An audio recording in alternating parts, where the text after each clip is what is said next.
Today, for the first time ever, I made my way down to a Toby Carvery, and I got there at about 8:30 AM so I could try their breakfast buffet. The food part was easy as can be. You pay at the bar, pick a table, and then go grab what you want. Filming there, however, has given me a new respect for the guys who go out and about and do this all the time. It's really tough to deal with lighting and sound in an environment you don't have control of. I did my best. I've certainly learned some lessons for next time I go out to film, and hopefully you'll enjoy watching. First things first, I paid for unlimited coffee. Unfortunately, it came with a free side order of unlimited squealing noises from the toast machines behind me, so I've cut the audio. I've escaped the squealing, but of course they're playing music that YouTube's copyright detector will not be happy with. That gas puddle looking stuff on top is actually a good sign. It's oil from the beans. Tastes like how you'd imagine coffee from a cartoon diner would. Basic, but much better than instant, and strong. Really strong. The browning on these is giving me flashbacks to school dinners. In a good way, I used to love Sausage Tuesdays, and these look like they're gonna be a bit better.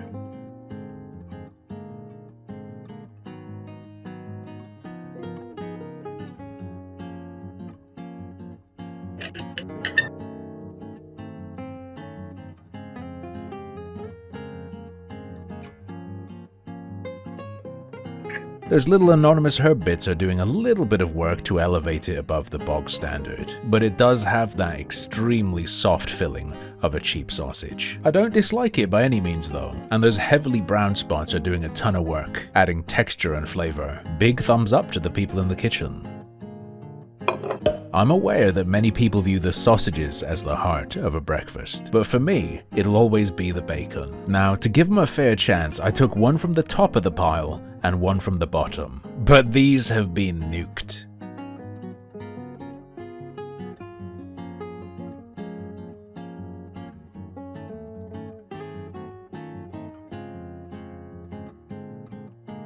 Oh, this is cracking or ripping more than it's cutting, and it's not because it's crispy.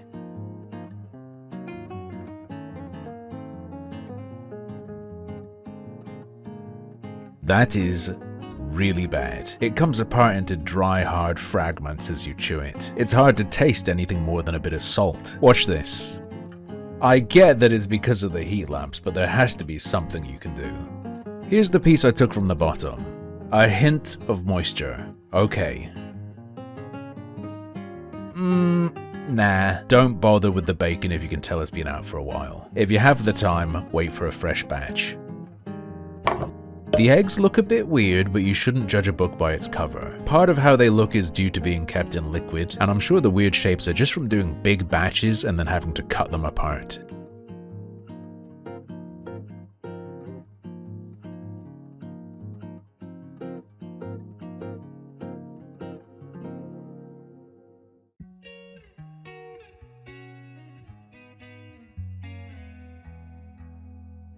I think everyone saw this coming. Zero chance of any liquid yolk on these.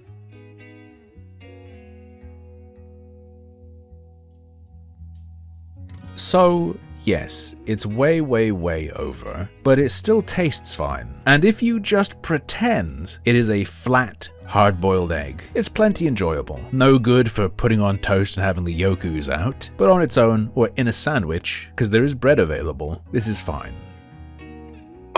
The two potato options are hash browns or a hash with onions. You can of course grab as much as you want of both. My preference though is American style hash browns, which is completely different and not something I've seen over here. It's sort of like a loose Frosty.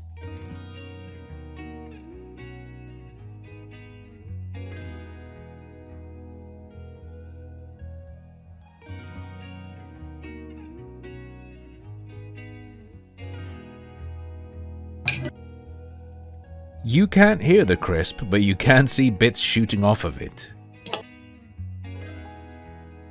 All looking good so far.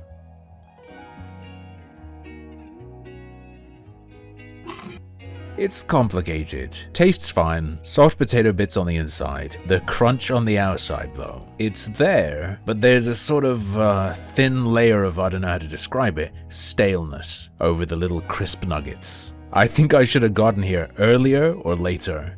Let's try a lighter colored one that was in a different serving dish.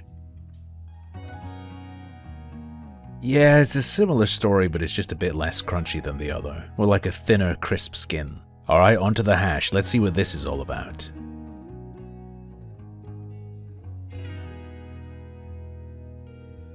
Apologies for the lack of light. I needed to shift 90 degrees around the table. I just wasn't thinking in the moment.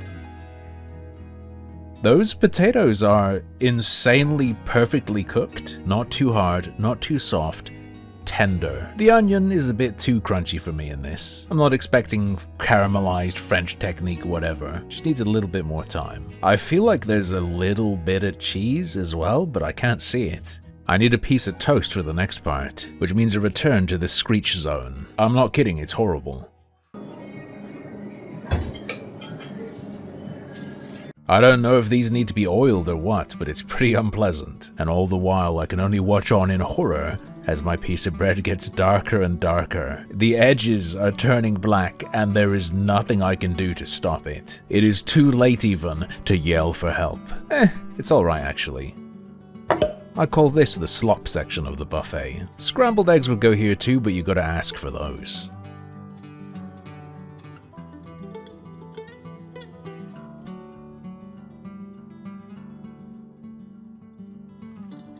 Let's try the tomato first. It might be controversial, but I much prefer tinned chopped tomatoes over a fresh grilled one. Yep, there it is. Juicy, rounded tomato flavor that gives way to a metallic and acidic tang. Perfect with fatty breakfast food. Might seem pointless to taste those and now beans. We all know what they're gonna be like, but you never know. Something could have gone terribly wrong. Yep, those are baked beans. Basic, but essential. And finally for this plate, the mushrooms. Feels right to the fork.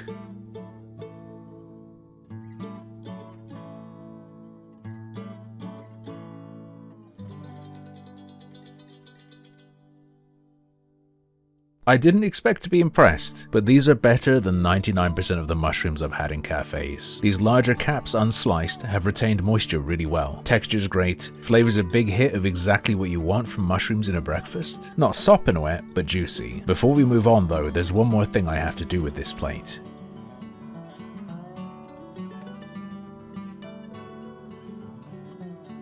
The charred edge isn't as bad as I thought. I have to apologize for making a gigantic mistake. No, not for having a Yorkshire pudding for breakfast. That's a great idea. But in my frustration over lighting, I turned my back to the sun. Welcome to Shadow City. I've learned my lesson and it won't happen again.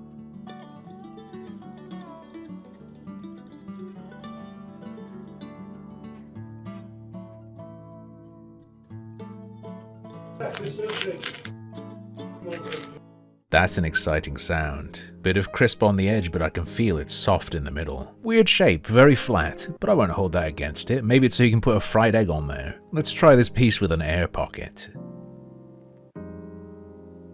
It's not traditional on a breakfast, but this isn't your traditional Yorkie either. There's more emphasis on the crisp part, although as you can see the middle's become soggy with gravy, which I put there myself. They come plain and you can put whatever you want on, even beans. Here's my suggestion. See if you can nab two and make a sandwich out of them. I got the last one left here, so I couldn't do it myself. That's all for today though. If you're in the UK, have you been to Toby Carvery? If you're not in the UK, where do you go for something like this? Let me know in the comments and don't forget to like and subscribe for more Super Yummy Munchie Cat.